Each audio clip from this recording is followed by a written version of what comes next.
اعوذ باللہ من الشیطان الرجیم بسم اللہ الرحمن الرحیم۔ محترم ناظرین السلام علیکم۔ آج ہم بات کریں گے سفر کا مہینہ اور اس سے متعلق بدشگونی۔ سفر قمری کیلنڈر کا دوسرا مہینہ ہے جس کے حوالے سے لوگوں میں بہت سی غلط فہمیاں پائی جاتی ہیں۔ ایک طرف اس کے ساتھ بہت سی توہمات اور بدشگونیاں وابستہ کر لی گئی ہیں اور دوسری طرف ان کے خود ساختہ حل بھی تلاش کر لیے گئے۔ مثلاً اس مہینے میں شادی نہ کرنا، اس مہینے کو مردوں پر بھاری سمجھنا اور اس کی 13 تاریخ کو منحوس سمجھنا، جس کو 13 تیزی بھی کہا جاتا ہے۔ ان تمام باتوں کی دین میں کوئی حیثیت نہیں، کیونکہ ماہ و سال رات اور دن کے آنے جانے سے ترتیب پاتے ہیں۔ جیسا کہ اللہ سبحانہ تعالیٰ نے فرمایا، ہم نے رات اور دن کو 2 نشانیاں بنایا ہیں۔ رات کی نشانی کو ہم نے بے نور اور دن کی نشانی کو روشن بنایا تاکہ تم اپنے رب کا فضل تلاش کرو اور تاکہ تم سالوں کی گنتی اور حساب جان سکو۔ سورہ بنی اسرائیل۔ دنوں سے مل کر ہفتے اور ہفتوں سے مہینے اور سال بنتے ہیں۔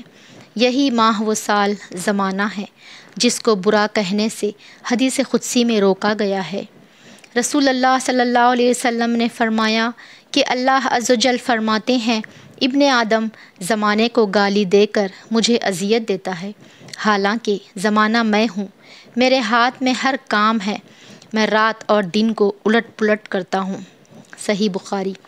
اللہ تعالیٰ فرماتے ہیں، لوگ آپ سے چاند کے گھٹنے بڑھنے کے بارے میں پوچھتے ہیں، کہہ دیجئے کہ یہ لوگوں کے لیے عبادت اور حج کے اوقات بتانے کا ذریعہ ہے۔ سورہ بقرہ آیت نمبر 190۔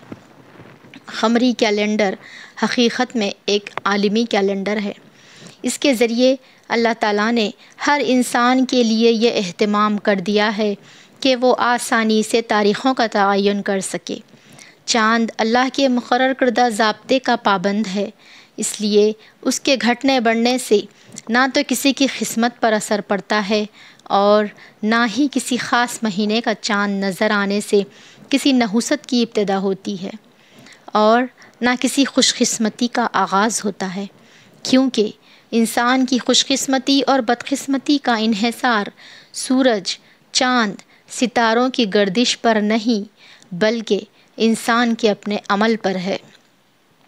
مہینوں کی تعداد بھی اللہ تعالیٰ کی مقرر کردہ ہے، جیسا کہ قرآن مجید میں فرمایا، بے شک مہینوں کی تعداد اللہ کے نزدیک اللہ کی کتاب میں 12 مہینے ہیں جب سے اس نے آسمانوں اور زمین کو پیدا کیا۔ سورہ توبہ آیت نمبر 36۔ چنانچہ کیلنڈر قمری ہو، شمسی ہو یا بکرمی، کہیں محرم اور صفر ہیں تو کہیں جنوری اور فروری اور کہیں چیت اور بیساکھ۔ نام مختلف ہیں لیکن تعداد 12 ہی ہے۔ صفر وہ مہینہ ہے جس میں رسول اللہ صلی اللہ علیہ وسلم نے معمول کی عبادت کے علاوہ نہ کوئی خاص عبادت کی، نہ ہمیں اس کا حکم دیا اور نہ ہی کسی خاص بلا سے بچنے کے لیے خبردار کیا۔ عربوں کے ہاں اس ماہ سے متعلق جو غلط تصورات پائے جاتے تھے، اس کی بنیادی وجہ یہی تھی کہ عرب حرمت کی وجہ سے 3 ماہ ذوالقعدہ، ذوالحجہ اور محرم میں جنگ و جدل سے باز رہتے اور انتظار کرتے کہ یہ پابندیاں ختم ہوں تو وہ نکلیں اور لوٹ مار کریں۔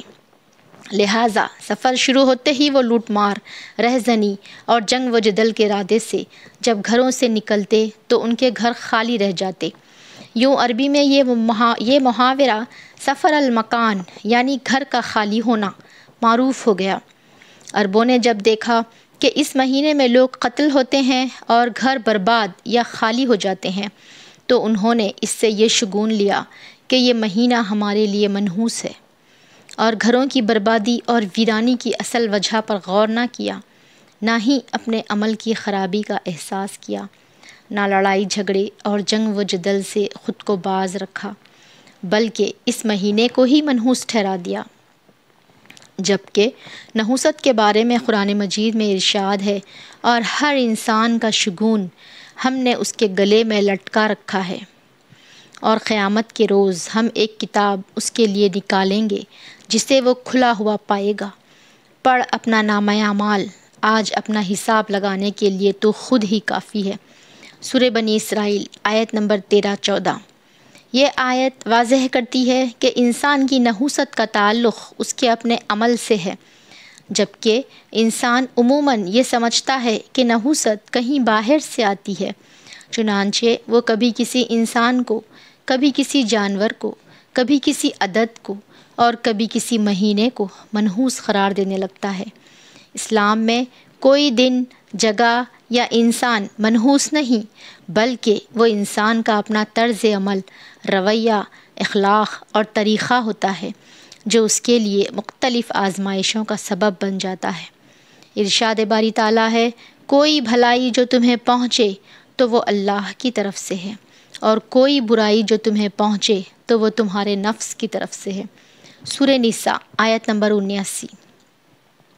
ایسا شخص جو برا شگون لیتا رہا، اس کے بارے میں آپ صلی اللہ علیہ وسلم نے فرمایا، جو کسی چیز سے بدفعلی پکڑ کر اپنے مقصد سے لوٹ آیا، اس نے شرک کیا۔ مسند احمد۔ مثال کے طور پر ایک شخص گھر سے نکلا، کالی بلی راستہ کاٹ گئی تو اس نے اسے منحوس سمجھا اور گھر واپس آ گیا۔ بظاہر یہ ایک معمولی سی بات ہے، مگر حقیقت میں یہ شرک ہے، کیونکہ کسی بھی شخص کا نفع یا نقصان بلی کے ہاتھ میں نہیں ہے۔ اکثر ایسا ہوتا ہے کہ اپنی لاپرواہی کی وجہ سے کوئی کام خراب ہو جاتا ہے، اور شیطان ہمیں سمجھاتا ہے کہ یہ ساری خرابی فلاں شخص کی وجہ سے ہوئی، کیونکہ وہ صبح صبح نظر آ گیا، تو اب سارا دن خراب ہی گزرے گا اور کوئی کام درست نہیں ہوگا۔ اسی طرح آنکھ پھڑکنے سے خوفزدہ ہو جانا یا ہاتھ میں کھجلی ہونے سے امید لگا بیٹھنا کہ آج مال ملے گا۔ رنگوں سے شگون لینا بھی ہمارے معاشرے میں عام ہے، مثلاً سیاہ رنگ نہ پہننا کہ بیمار پڑ جائیں گے۔ اس طرح انسان نے خود ساختہ طور پر کچھ چیزیں اپنے لیے نہ صرف حرام کر لیں بلکہ ان کے ساتھ قسمت بھی جوڑ دی۔ یہ سب ایسے وسوسے اور توہمات ہیں جن کی حقیقت اس کے سوا کچھ نہیں کہ شیطان انسان کو شرک میں مبتلا کر کے اس کے اعمال ضائع کرواتا ہے۔ یہ توہمات اور بدشگونیاں انسان کو اندر سے کمزور کر دیتی ہیں۔ اس کے برعکس اللہ کی ذات پر پختہ ایمان اور توکل انسان کو جرأت، بہادری اور اعتماد دیتا ہے، اسے جینے کا ڈھنگ سکھاتا ہے۔ چنانچہ ایسے کسی بھی خیال کو دل سے نکال کر اللہ پر توکل کرتے ہوئے اپنا کام جاری رکھنا چاہیے۔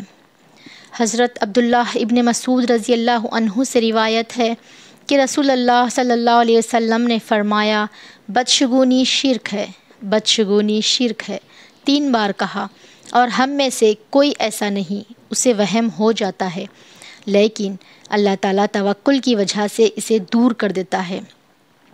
سنن ابی داؤد۔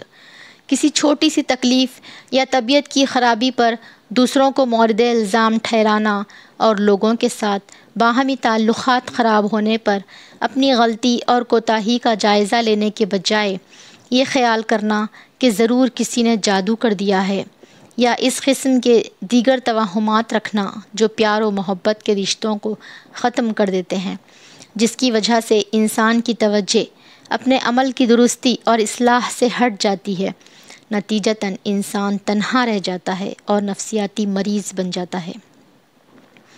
حضرت ابو ہریرہ رضی اللہ عنہ روایت کرتے ہیں کہ آپ صلی اللہ علیہ وسلم نے فرمایا، مرض کا لگ جانا، نحوست، الو اور سفر کچھ نہیں، اور جذامی سے اس طرح بچو جس طرح شیر سے بچتے ہو۔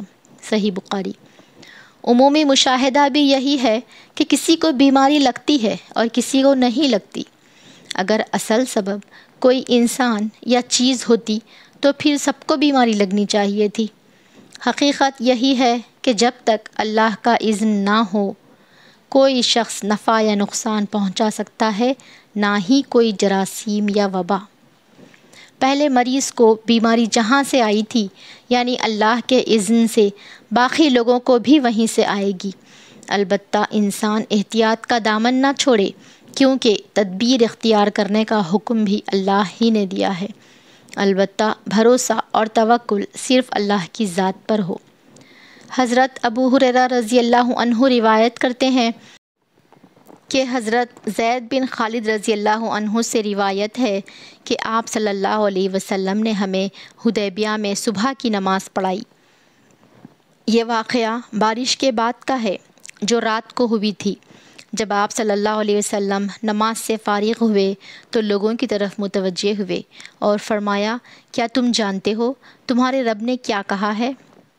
صحابہ اکرام رضی اللہ عنہ نے عرض کیا، اللہ اور اس کا رسول ہی بہتر جانتے ہیں۔ آپ صلی اللہ علیہ وسلم نے فرمایا، اللہ تعالیٰ فرماتا ہے، میرے بندوں نے اس حال میں صبح کی کہ کچھ مجھ پر ایمان لانے والے تھے اور کچھ میرے ساتھ کفر کرنے والے تھے۔ جس نے یہ کہا کہ اللہ کے فضل اور اس کی رحمت سے ہم پر بارش ہوئی، پس وہ مجھ پر ایمان لانے والا اور ستاروں کا کفر کرنے والا ہے۔ اور جس نے کہا کہ فلاں ستارے کی وجہ سے بارش ہوئی، پس وہ میرے ساتھ کفر کرنے والا ہے اور ستاروں پر ایمان لانے والا ہے۔ صحیح بخاری۔ گویا ستاروں کو اپنی خوش قسمتی یا بدقسمتی کی علامت سمجھنا انسان کو کفر تک پہنچا سکتا ہے۔ اس لحاظ سے ایک مسلمان کا عقیدہ مضبوط اور ذہن واضح ہونا چاہیے کہ خوشی اور غم، نفع اور نقصان سب اللہ تعالیٰ کے ہاتھ میں ہیں۔ کوئی تکلیف نہیں آ سکتی جب تک اللہ نہ چاہے۔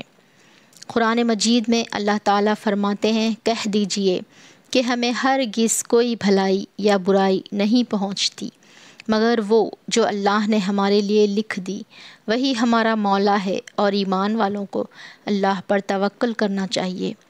سورہ توبہ آیت نمبر 51۔ یہی سوچ انسان کو ہر حال میں مطمئن رکھتی ہے کہ جو ہوا اللہ تعالیٰ کے اذن سے ہوا، اور اس میں ضرور اللہ کی کوئی حکمت پوشیدہ ہے۔